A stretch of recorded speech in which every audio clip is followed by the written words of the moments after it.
তো গাইস কালকে আমি আর শিনচ্যান এখানে এসেছিলাম ক্যাম্পিং করতে।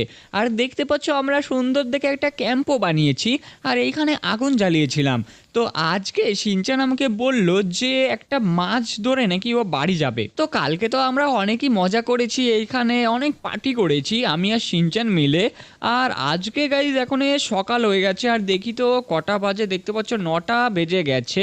আমাদের এখন ফটাফট বাড়িতে যেতে হবে, কারণ গাইস প্রবলেম একটাই, চপ আমাদের সঙ্গে আসেনি।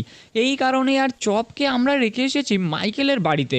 আর গাইস তোমরা তো জানোই মাইকেল সেরকম একটা ভালো মানুষ না, ও ভাই সবসময় আমাদের নিচ দেখানোর চেষ্টা করে। আর জানি না আর চপের খেয়াল রেখেছে কি না। এইদিকে আবার শিনচ্যান বলছে যে একটা মাছ না ধরে বাড়িতে যাবে না। আরে শিনচ্যান ভাই কই পেয়েছিস, আর কোথায় মাছ আছে দেখেছিস? আরে ফ্যাঙ্কিটা দেখেছি আর নিচের দিকে একটা মাছ আছে। নিচে গাইস ইয়ার দেখতে পাচ্ছ ভাই।